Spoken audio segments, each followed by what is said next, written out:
If you've ever found yourself saying, I just need to get it together with food, with cravings, with sugar, your energy, or just showing up in your business as consistent as you want to, this episode is for you. We're talking about cravings, capacity, and the quiet shame spiraling that so many of us go through when we're trying to feel better in our bodies and be quote unquote consistent in our businesses. My guest today is Laura Banks, and she is an integrative nutrition coach who went from hiding candy wrappers in her classroom to coaching other women through food healing, mindset shifts, and sustainable wellness without hustle or harsh self-talk. Together, we unpack how your relationship with food can quietly shape your energy, your motivation, and how you show up for the work you care about. So if you've ever felt off, inconsistent, or you've beat yourself up more times than you count for eating that candy bar, looking at that cookie, not posting that post, not being consistent in your business, this episode will help you answer one of the biggest questions so many women carry silently when dealing with food and body image and growing a business sustainably while managing all of that. Why do I keep falling off track even when I truly want to feel better and stay consistent? Because sometimes it's not about willpower. It's about the story you're telling yourself about food, failure, and how you're supposed to show up. So stay tuned. Welcome to Business with Chronic Illness, the globally ranked podcast for women living with chronic illness who want to start and grow a business online. I'm your host, Nikita Williams, and I went from living a normal life to all of a sudden being in constant pain with no answers to being diagnosed with multiple chronic illnesses and trying to make a livable income. I faced the challenge of adapting traditional business advice to fit my unique circumstances with chronic illness, feeling frustrated and more burned out than I already was while managing my chronic illness, to becoming an award-winning coach with a flexible, sustainable online coaching business. I found the surprisingly simple steps to starting and growing a profitable business without compromising my health or my peace. Since then, I've helped dozens of women just like you learn how to do the same.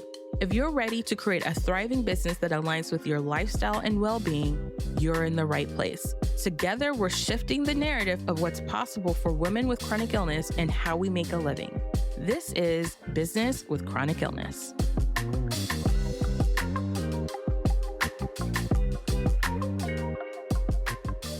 I'm so excited to have the Laura Banks on the show. We are going to talk about food and cravings and health and wealth and business and all the things. But before we hop in, tell us how you would describe yourself. Okay. Well, in terms of business, I'm a nutrition health coach, integrative nutrition health coach. I think in terms of my personality, I would describe myself as a bit hard-headed. Like I am somebody I'm not going to give it up. You know what I mean? I quit my teaching job to do this. And my parents, my husband's parents, everybody would say, make sure you have your teaching license still up to date. And it's not. I'm never going back. This is what I'm going to do. And, some days are really hard, but we're sticking it out. That it's not even an idea in my head to give it up. So I'm just a little bit hard-headed, and I think it works in my favor. I love that. Oh my gosh. I'm with you on that. I think I've kind of gotten to that point with my real estate. Like that's something like you should have kept your license. I used to until I was like, no, this is it. This is what it's going to be. So I love that for you. Yeah. Oh, well, I am excited to chat with you. We met how did we meet? Oh, we met at Coffee and Connections. We sure did.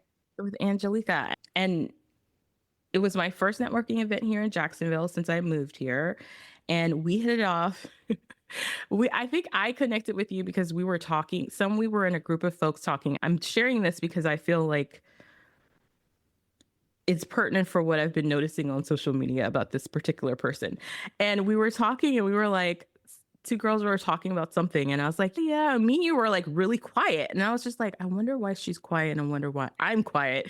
And I'm like, and she's, yeah, I don't really like her, this person. And I was like, me neither. It was finally a connection. And I was like, oh my gosh, thank you Someone else Yes. is with me, and it's Mel Robbins. I think Mel Robbins, there obviously are things that she says that are obviously on par with what we hear in, mental health. We know it's important, but there's something about her specifically Mhm. rubs me away. No, I'm fully with you. And I came home and I was like, I told my husband, I was like, I finally met somebody who feels the same about Mel Robbins as I do. It's not that I don't like her. Like, it's like what she talks about, like you said, great. I agree with Mhm. everything she says. But I don't know. It's her person. It's the vibes. The vibes are not vibing for me. I'm not sure why, but they're not there. Yeah. Yeah. It's the vibes, totally the vibes. There's a lot of speculation on things with things she said and things in community that she's brought, but I will not take away from the fact that she has made mental health and awareness and things like that very, I feel, palatable to the like everyday person who's not ready to quote unquote let them, but she's Mhm. made it cool and poppy for that. And for that, I give her props for that. But there is Yeah. something on a vibe level. So I was excited when we were like getting together and we were like, hey, let's just do coffee. And I was like, oh, I feel you. And when I was doing some research, Laura, on your stuff, I was like, oh, you're a true crime lady? Oh my Mhm. gosh. I love my crime junkie. I'm a crime junkie at heart and big mad true crime. I listen to that podcast and if whether it's fake or it's real, I like to solve a mystery. That's why I like true crime. Yes. I like to figure out who did it. Yeah, that's kind of me too. Well, tell me a little bit about your journey as a functional or integrative health coach. I know when we talked, it was like kind of a thing you kind of just decided to do. I'd love to hear what motivated you. Yeah. So in 2020, I decided that I was going to go on my own weight loss journey. I had been trying to lose weight for many years. Like, honestly, since high school, I'd been on and off of diets, doing it in very unhealthy ways at times, just trying to fit in and look a certain way. And nothing ever stuck. And I really thought something was wrong with me, or why can't I just do this? I did not come from a healthy family. The people that I grew up around did not prioritize health in any way or understand it in any way. Mhm. And so I ended up in 2020, whenever the world kind of shut down for the first time, I was Yeah. teaching at the time, third grade, and I just magically had a lot more time on my hands. The school that I was going to or that I was teaching at, they didn't really do a lot of online things. I was teaching in like a low income area. And so Mm. internet was not really a thing for them, and so I wasn't really teaching online or anything. I was just kind of willy-nilly like going about my life. It was like summer started way early and it was kind of awesome Oh. for me, to be honest with you. So I was staying at home all day and I was like, I'm just going to start working out. And so I started working out. I would take my phone and put it up on like the ledge that I was near and recorded myself working out. Started posting it to my Instagram stories, honestly, for my own fun. Like, I just wanted to see my progress and it kept me motivated. It excited me to post about it every day. And so I started with that. And then over time, I started learning more about nutrition and trying to understand that more. I ended up losing 30 pounds. And through that experience, I just really found that I enjoyed it. Like, Mm. I actually found it to be something that I cared about versus teaching. It's not like I didn't care about the actual act of teaching. I'm still a teacher, still Yeah. truly love to teach, but there were things about being in the school system that I could live without. And so I decided that I would in 2022 I got married, and at that point I decided I was going to go to school to be an integrative nutrition health coach. And from there, I ended up leaving my job 1 year later once I officially had my certification. And now I've been doing this for 2 years officially full time. That's amazing. That is so, I think it's brave. I don't know. When I think about recording myself doing any type of form of exercise, there is no way in the world that I want to do that. Like, even when I'm doing Pilates, I'm like, no. But I think it's interesting that there was something that you felt like it was fun to do. And also, You brought up a really good point during the pandemic. Not everyone had the resources. And I didn't think about this until you said this. And everyone had the resources to be like doing school online in that way. So then you had even more free time than maybe teachers who were actually still doing school. But that's such an interesting thing. When you said that, I was like, I had never thought about that. Yeah. With your time, what did you enjoy about it? Was it like the results you were seeing? Was it the learning about the exercising? Like, what was it that led you to be like, I want to teach this to women? I think that one, I liked to be seen. I think that's very much just my personality. Is like I like for a little while I wanted to have a teacher. I did have a teacher Instagram where I was like sharing how I managed my class and things like that. Like it was just kind of always a part of me to want to Mm, post on social media and be a person who I guess had influence in a way. And I think the fact that as I was posting, people started reaching out to me and they were like, "Hey, just so you know, like this is inspiring me to get up and do workouts, or I can see the progress that you're making. I've been watching you from the beginning." Because a lot of these people were my friends that mhm. were, I was just posting it on my personal Instagram. I didn't even have a business account at that time. And so they were my friends. They're like, "Hey, I've seen you since high school or since college, and now you look really great. And I can tell that you're really working on this." And so that kind of helped me keep going with it because people noticed and that made me feel really good. And Yeah. honestly, the way I got started into it was that there was a person that I went to school with that did the same thing. She would record herself working out and post it on her stories. And that inspired me. And so I was like, Mhm. oh, for me to be that person, that's awesome to inspire somebody else to work out. And so Yeah. that was kind of how it got started and what kept me going. There's something about that's kind of like community incognito in a way. Like you're not really you're building your own form of community around a habit or a new habit that you're forming and kind of accountability, right? Because then once you start putting it out there for people to see it, it's okay. Now people know I'm doing this. And if I just Right. abruptly stopped, it can affect maybe someone else that is trying to do this. So I love that you kind of give yourself a, I'm going to frame it as incognito accountability. Oh, I like that. I had never really thought about it, but yeah, I gave that to myself and to others. You're right. I Yeah. definitely did in a way. It did help me build accountability because then if my friends and I were going to get together or something, they would ask me about it, and I didn't want to be like, "Oh, well, I actually haven't worked out in a month now." You know what I mean? It made me want to keep going because, like you said, people knew. I love that. I love hearing that. So now you've decided not to teach for school age kids. Now you're moving into a business, you get your certification. Where are you with this journey from there?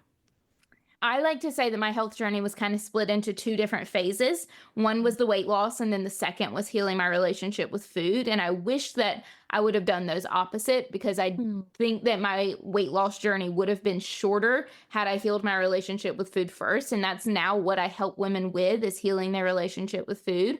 I started my weight loss journey in 2020. By 2022, I had pretty much lost the 30 pounds that I was looking to lose. And around that same time is whenever I started to really struggle with cravings and binge eating. And just, I would wake up in the mornings and feel like, "Laura, today you're going to be good. You're not going to eat any sugar today." Mm. And I would sit here in my mind all day saying those things to myself. If, I worked in a school, there's candy, there's donuts, all this stuff everywhere. I would tell myself all day, "You don't need that. You don't need that." Say no to it. And then the afternoons would come and I would close the blinds to my classroom, turn off all the lights, lock the door, and eat so much candy. This was probably Mm. happening 4 days a week at the minimum. Like it was happening nearly every Wow. single day. And it was to the point where I would eat to the point of getting sick. And then I would come home Mm. and work out and, act like it never happened. Nobody on social media saw Mm. that part of it, right? They only saw the good stuff, Mm. which I think is such a important thing to note here is like the people that you Yes. follow online who you're looking up to so much, they're only showing you what they want you to see. I only would show the good stuff, right? But there was a huge part of it that I was really struggling. And Mm. that's what led me to healing my relationship with food. And through that is whenever the weight loss actually became sustainable. I started to feel really good, really confident. Because even though, like, I look back at pictures of myself when I was 2022, had lost my 30 pounds, I was really thin, but I didn't see that. I saw the same Mhm. person I'd seen the whole time. Like, I found that I couldn't Yeah, trust my own eyeballs, right? Like, right. when I looked in the Body mirror, I just saw what dysmorphia I'd is, I seen. think, what they call it. Yeah, Yeah. exactly. I really struggled with that for a while. And it was because of the unhealthy relationship that I had with food that was leading me to eating one thing and then that turning into, well, of course, Laura, you're so fat. You're always going to be fat. And like this huge, like Mhm. negative self talk spiral really started from that relationship with food.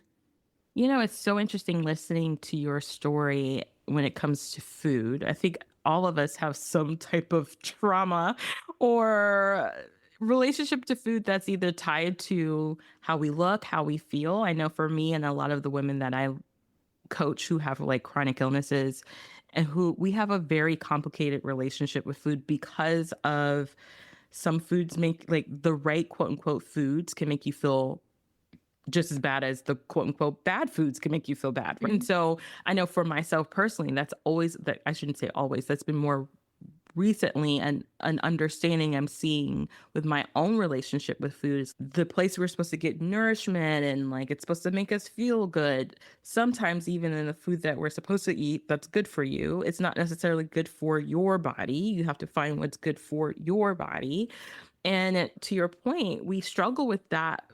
I think we all struggle a bit with what our relationship to food looks like, feels because of what we see on social media, because of what we think good food relationship is supposed to be like. Eat all your spinach, eat all your, all of these things and Yep. avoid bad things, avoid the sugars, avoid all this gluten, avoid everything, especially when you're in the States. Just avoid it all. This was like, just avoid it all. So, in your own journey and helping your clients, what's some things that are misconceptions when it comes to identifying what is good for your body? What is good when it comes to food? And why is it so important to start working on your relationship to food over maybe even, and I don't know, your physical movement?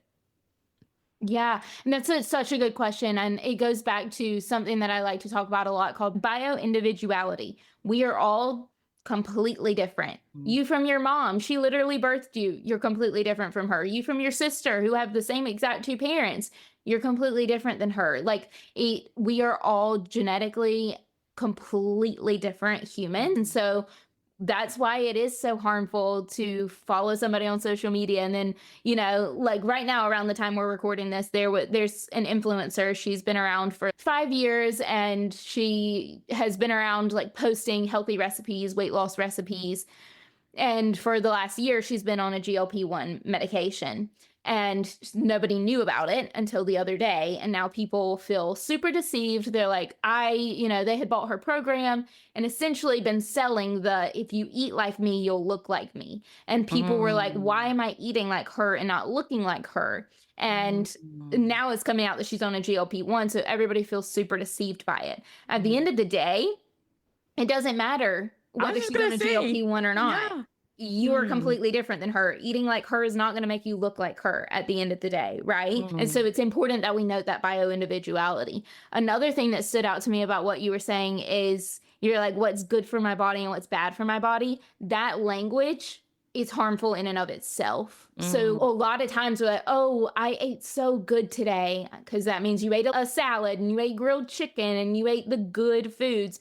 Or, oh, I ate so bad today. You ate a cookie. And what we're doing is moralizing ourselves because of the food we ate. I am bad because I ate a cookie. I am good because I ate a salad. Our moral value has nothing to do with the food that we eat, right? Like, our moral value comes from, are we good humans or not? Do you murder people, right? Are you going to be found on a true Yeah, crime yeah. podcast? Like, Like, yeah. that would make you a bad person. Yeah. But the food you eat, you're never going to listen to a true crime podcast and somebody's on there because they ate a cookie. We have to stop. Oh, Laura. Oh, Laura. Oh, wait a minute.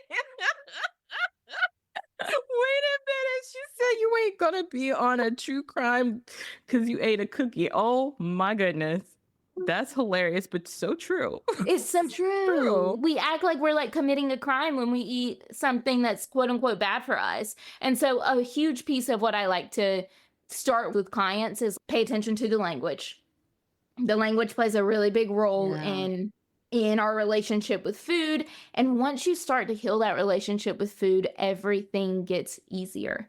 Weight Yeah. loss gets easier, consistency gets easier, finding the Mm. motivation gets easier because that is like the root of it all, right? If you have an unhealthy relationship with food, you might lose the weight, but then guess what? I've started gaining it back because I had that unhealthy relationship with food. Sure, I lost the weight, but inside my head, it was like a war zone constantly. That's not healthy.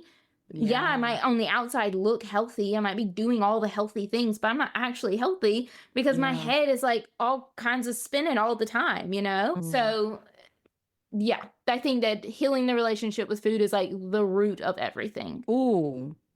There's so many good things in that alone. And sometimes I have found, and you tell me if you agree with this, that in the fitness wellness space, there is this messaging around like it's an either or, but if you have to choose one, start with exercise because that's the easiest thing to get into. I have seen that they're like, yeah, but if you're having a hard time with food, just start the working out, which I don't think that's a bad thing. But I do think to your point that it sounds like you actually give yourself even more leverage when you start working on your thoughts and your mindset around food. And why is that so hard? Oh my gosh, why is it so hard? Because it's been ingrained in us since before we were born.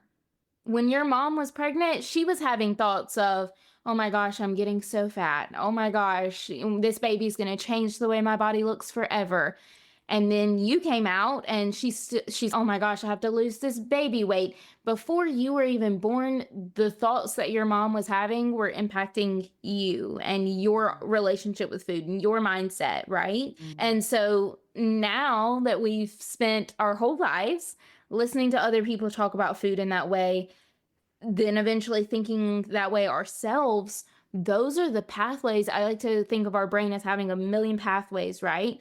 Those are the pathways in our brain that are the most cleared out. They're the easiest ones to travel. If you think about a forest, think about there are some pathways that are there's no snakes, there's no limbs, there's no roots. Everything looks great. There's others that are like completely covered by spider webs. The ones that are like completely cleared out, those are the ones that a lot of times are the ones that don't always support the health goals that we want to have. Yeah. And that's evidenced by the fact that, we're here as adults still trying to figure it out. Yeah. If you grew up in a family where your parents did have great relationships with food and did exercise because it made them feel strong and was great for them from a health standpoint, not from a weight loss standpoint. They didn't have to earn their food with exercise.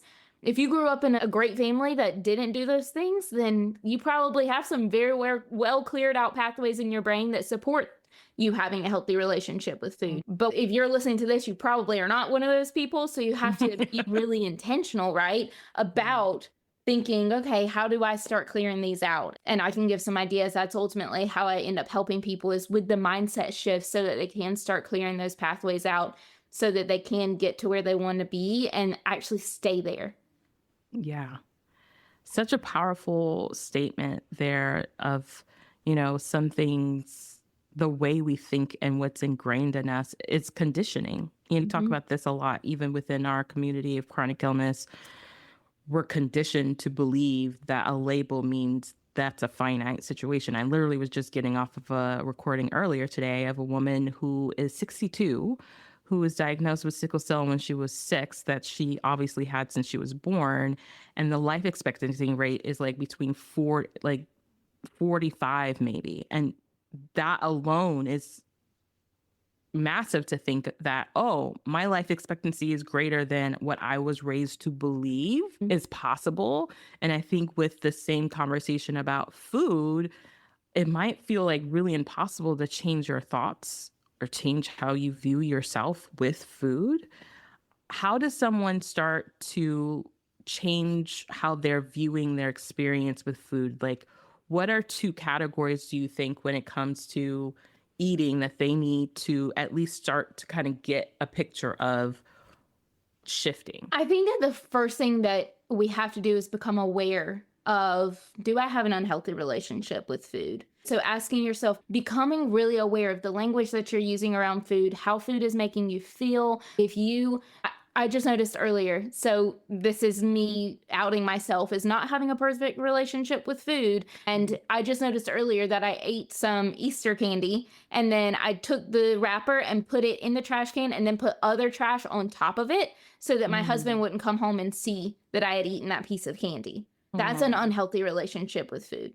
If you feel mm, guilty after eating, if you feel like you have to earn your food, if you feel like, you eat one thing and that just derails everything, you've ruined it, all the progress that you've made was for nothing, and you might as well go all out, eat all the candy, and just try to start over again later. Those are signs of an unhealthy relationship with food. So it's getting really aware of, do I have an unhealthy relationship with food? And like paying attention in the mm, moment and choosing, okay, that's my unhealthy relationship with food talking.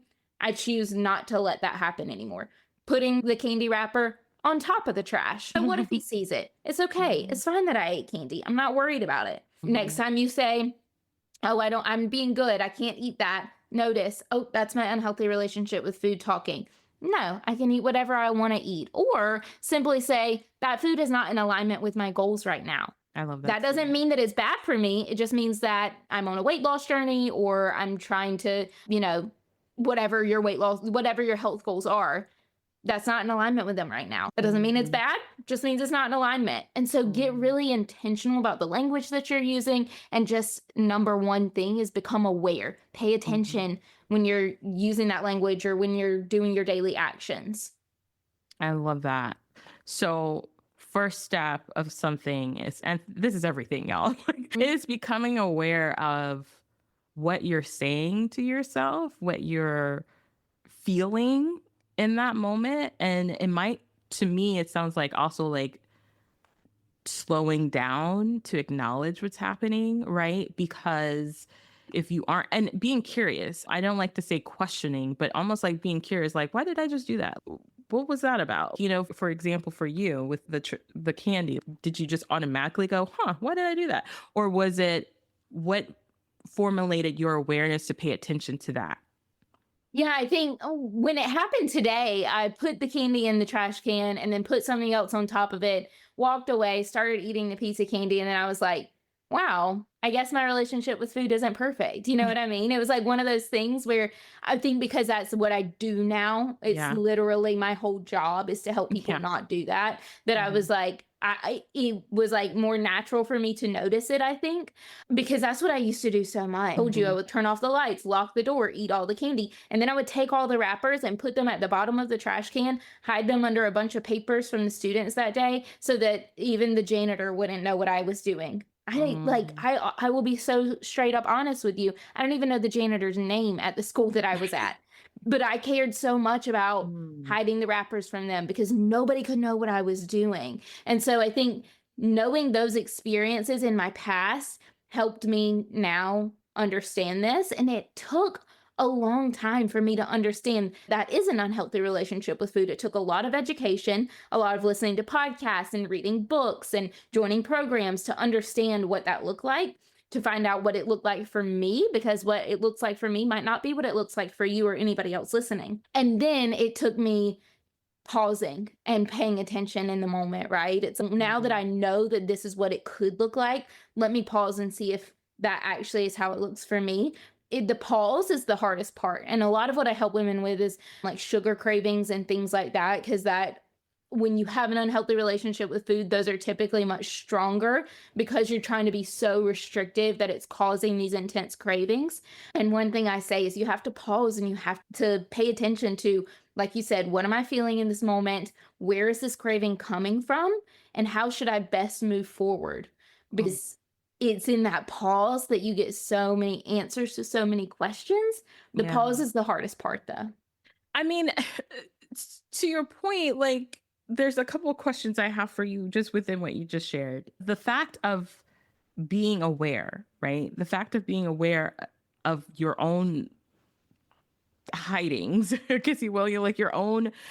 It's not to me when I hear that, and just from the research that I've done in general about the mind, that's like shame response. That is, I am Mhm. wrong. I am Bad.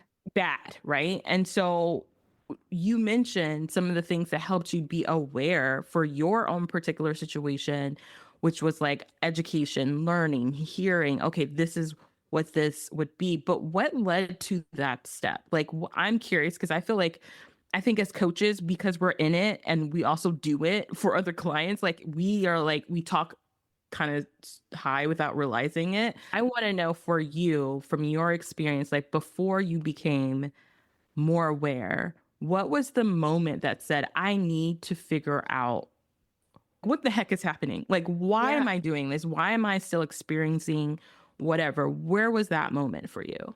Yeah, there was never a point where I was like, "Oh, I need to heal my relationship with food." I didn't know what that meant. Right. Yeah. Like that's a phrase that I use now, but like at the time, it's not like I was like, "Oh, I have an unhealthy relationship with food." I'd never even heard that phrase. You know what Mhm. I mean? And so for me, it was, I still remember it was one day after a whole week of the story I was mentioning, locking the doors, closing the blinds, eating all the candy, hiding the wrappers, going home sick on my stomach.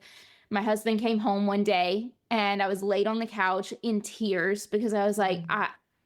like I keep doing this, like it's causing me to gain back the weight that I was losing. I don't have the energy to work out. I feel terrible all day. Like I said, I'm like in a mental battle all the time.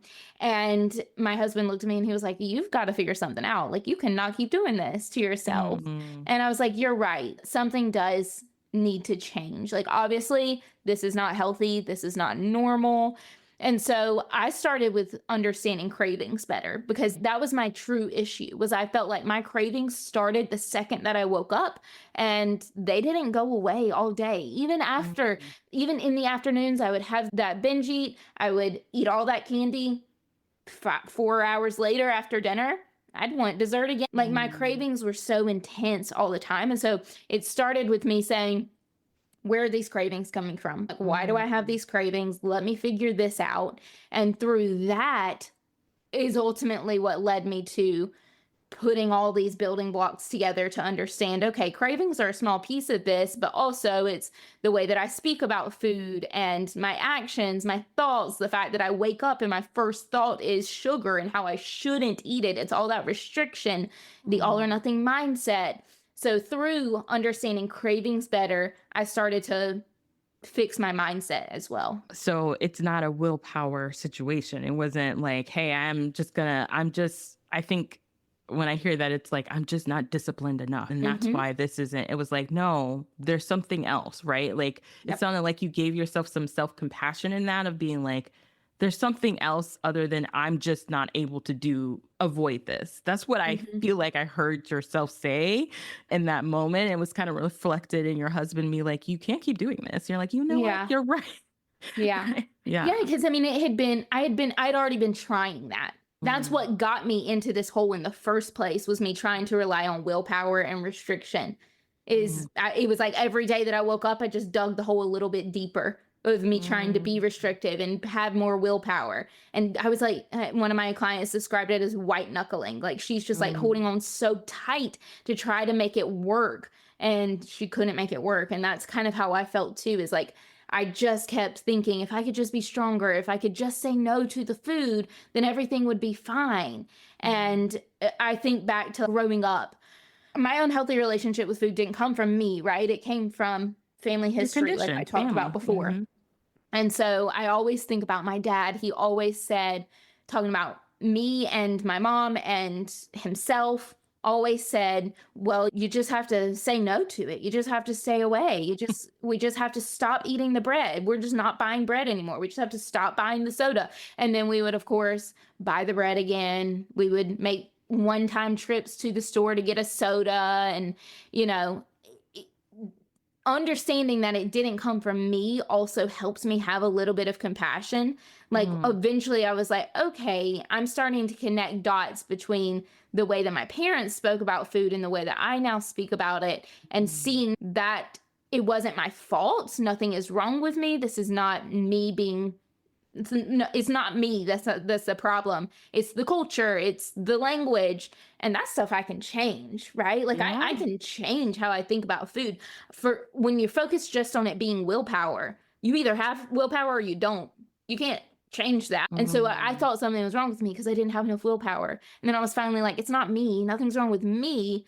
I don't need to change who I am. I just need to like make some shifts to my habits and the way that I think and talk about food. I can do that easy. And you know, yeah. that's kind of my personality too, right? Hard-headed. I'm not going to give up on myself that easy. Well, yeah. Yeah, you started off with that. Yeah, I'm not going to give up on myself. I think that's a huge piece, but I also think that's the reason why it was challenging, why it's challenging for others. Like like you said, that digging that hole, because in your willpower state of mind, only thinking that way, it's well, I just need to just keep doing it this way. And then that Mhm. moment of no, I am doing some things right. This is just not working, right? So what is needed then? Then what is needed if it's not willpower? The way that I always like to describe it to my clients is you don't need willpower, you need dedication or you need Mm, devotion. And I mm, always like to use dedication and devotion because those are words that come from love. Like, I'm mhm, not saying you need to be more disciplined. When we talk about mhm. disciplining a child, we're saying that they did something wrong and we need to make them pay for it. We're going to give them, That's how you we know, receive it, right? right. We're going to give them a whooping or we're going to make them right or we're going to make them go for a walk or whatever it is. But when we say, "Oh, I'm devoted," that word sounds like I'm doing this because I love myself. And Mhm, so motivation, willpower, those things are emotions and they are fleeting. You're not going to mhm, feel that for very long. You're going to feel that for a very short stint of time. mhm. But dedication, devotion, that's not going away, right? Yeah. I have a relationship with God, and on the days whenever things are, there's been crazy things that have happened in my life, and even at those times, I'm still dedicated to loving God. It's hard and sometimes it sucks and I, question him, but I'm still dedicated to it. I'm still devoted and I'm still going to do that, still going to show him love, even whenever I don't understand it. So, even on those days whenever I don't have the motivation or I don't have the willpower, I'm still going to show up and love myself because I deserve to be loved. That's the least I can do for myself is show myself Mhm. love. Oh, I love that so much. It's so true. The words you and I think we both have said this, but words matter. Like the Mhm. words we say, and especially the meaning behind the words, the conditioning we've been meaning the condition we've been made to believe a word means, usually by the state of the world that we're in, comes from a very negative connotation. And so it's like you can't one of my coaches, I love this. She says you can't fix something you hate.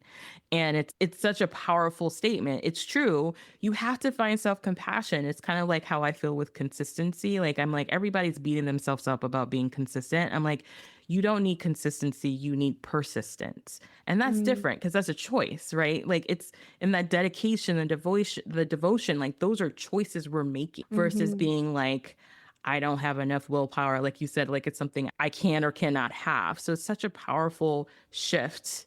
And just thinking, how has that helped you into getting to where you are with your own health journey? Just those shifts.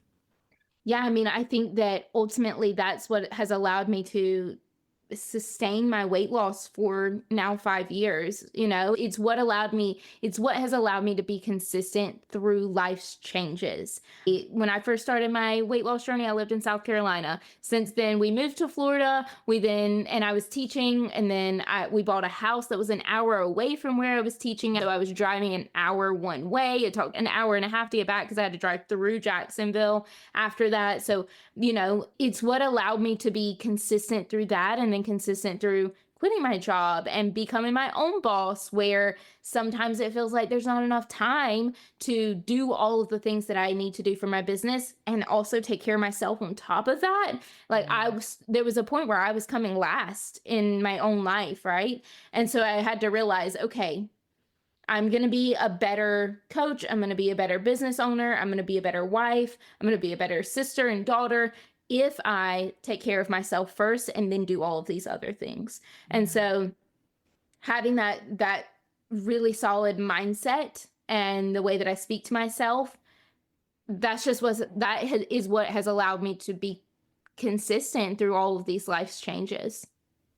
Wow, that's a powerful thought. I think for all of us, I think transitions in life are often things that like knock us off of our path, knock us off like that. I think that's the hardest thing to deal with. And I speak from the perspective of living with multiple chronic illnesses and just that alone, the transition often, that switch that's often on, often can affect your ability to stay persistent with something or stay quote unquote consistent with something because you're just changing often because that's life, right? Life changes. So Mhm. I love that when you're sharing like the mindset around like giving yourself that permission and changing the way you view yourself and how much time you give yourself and what's important and realizing that putting yourself first isn't putting everything or everyone else last, is actually just making those things work better, right? It's a powerful way to think about how we view our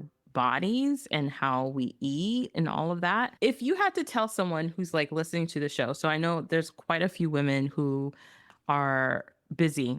All of them are busy. I know this for a fact. All of them are busy.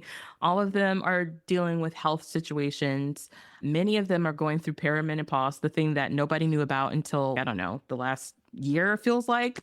And they're wanting to have I hear this, a better well being. They're not even saying weight loss. Mm. They're not saying, I want to lose a certain amount of pounds. They're just like, I just want to be more well. What is your advice for them when it comes to starting this journey? First of all, I love the language that they're using. I mean, that's beautiful language. And that ultimately really does help keep them centered and help keep them focused. Using that language just helps you know, okay, it doesn't matter if the scale's not moving. If I'm doing one thing today that moves the needle forward and makes me feel great about myself, 10 minutes of walk outside, getting some sunshine, getting some fresh air, moving your body for 10 minutes, that might make you feel more well. And so find what works for you, what makes you feel really great is one thing, but keep your goals really small. I think that's Mhm. the biggest thing that we struggle with, is that we want to do everything all at once, right? You want to wake Mhm. up tomorrow and have a different life. And that's just not realistic. And so we Mhm. have to, I always encourage my clients, set one goal for nutrition, one goal for exercise, and one goal for water every week. Just one. So don't say you're going to eat less sugar and eat more vegetables and worry about your protein all in one week. Pick one of those things and Yeah. stick with that one thing until it becomes so ingrained in you, a part of your life so much that if you don't make it your goal, you'd still keep doing it. And that's when you can add something else. Just focus on Yes. one thing. And you mentioned it earlier, but when I started my health journey, I was just exercising. I didn't worry about nutrition. I didn't really Mhm. worry about water all that much. I was drinking more water because I was exercising, but I wasn't like, that wasn't a focus. My first focus was just exercise. And I think that really benefited me because I wasn't overwhelmed. I didn't feel like I had to do everything perfect. If I got my workout in that day, it was a win. Mm. So think about, what are the things that make you feel like it's a win, and what Mm. is a really small, simple goal that you can set for yourself, and then reflect on it. And you said it earlier beautifully. Don't reflect on it from a place of judgment, but from a place of curiosity.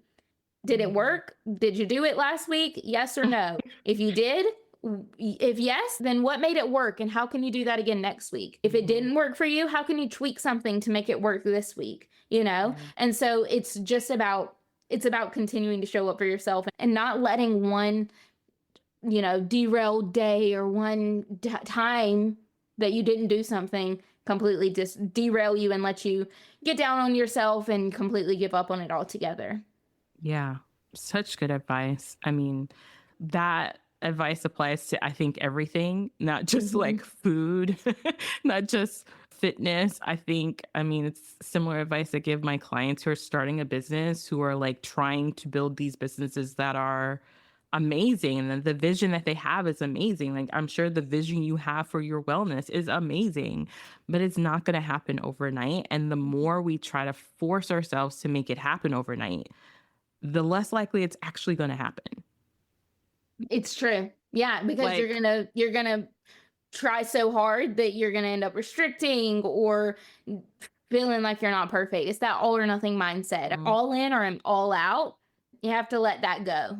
yeah, yeah. It's the only way we make progress. I think it's really important to normalize, is part of the reason why I love having the show and talking about this. And I think we hear often like folks that are, I should say, the more popular people, I guess, if you will, if you're going to use popularity as a contest, but the ones that are, I should say, have the louder spaces to be seen, share their wins. They share like how they've built these empires. But I always think about things like, Beyonce or Kelly Clarkson. I'm like, they didn't start that way. Like, specifically, I think about Kelly Clarkson because I kind of like her a lot. Like, I want to meet her Mhm. one day.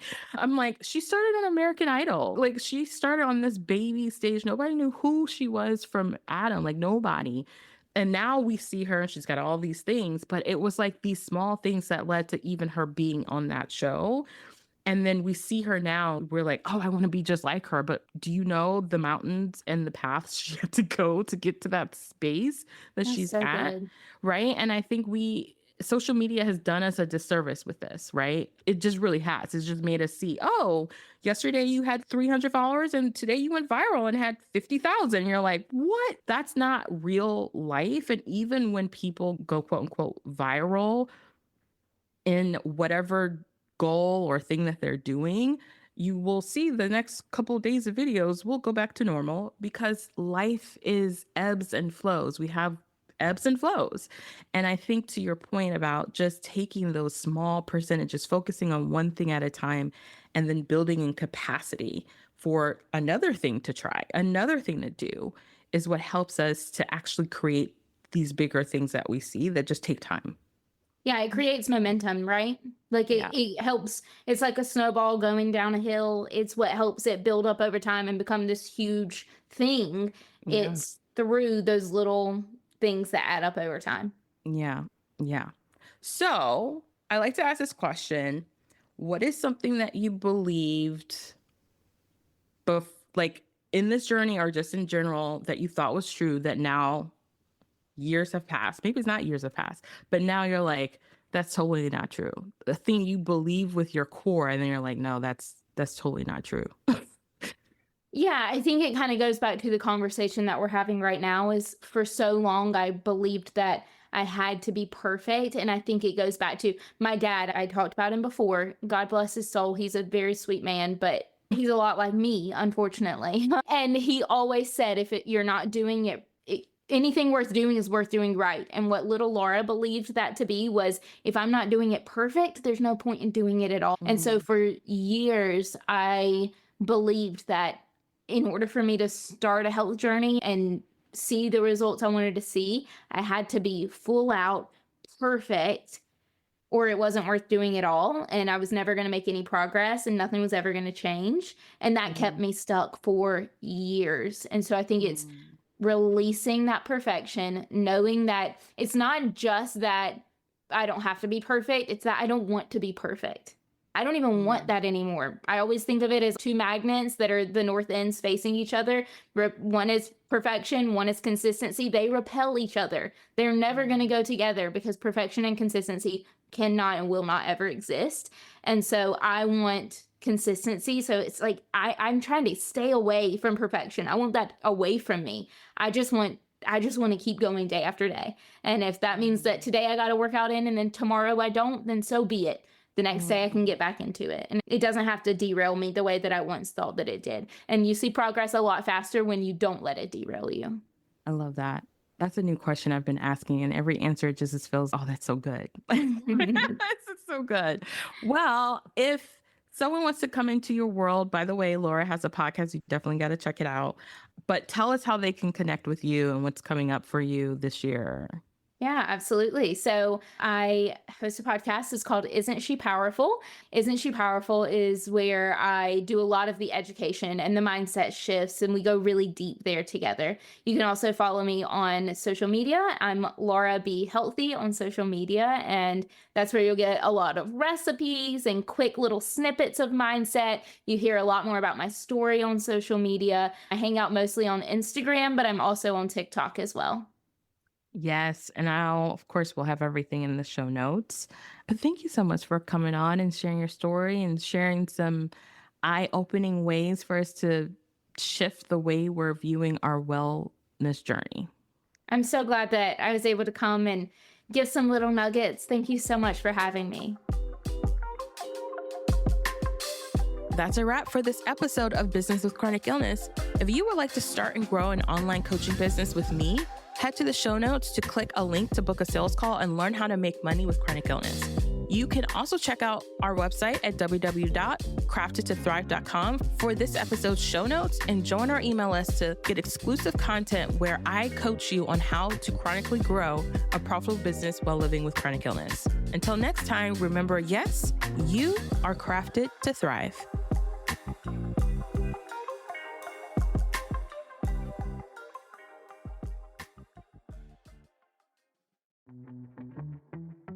So let me tell you about one of the tools that has quietly become the heartbeat of my business over the years. It's HoneyBook.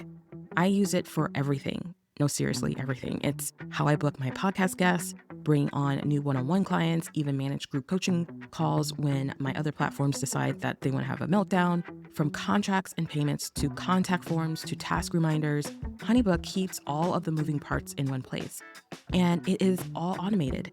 And here's the real kicker. It works with my capacity. Whether I'm having a low energy week or need to automate a bunch of stuff in one go, or just create a system that makes it easy for me to run a flexible business, HoneyBook gives me that freedom to still move my business forward. If you're looking for a central hub to help you work smarter, not harder, I highly recommend you checking it out. So if you head on over to the show notes, you'll get 50% off your first year. And yes, that's my affiliate link, but I only share what I actually use and love. HoneyBook is my jam, and I hope you check it out.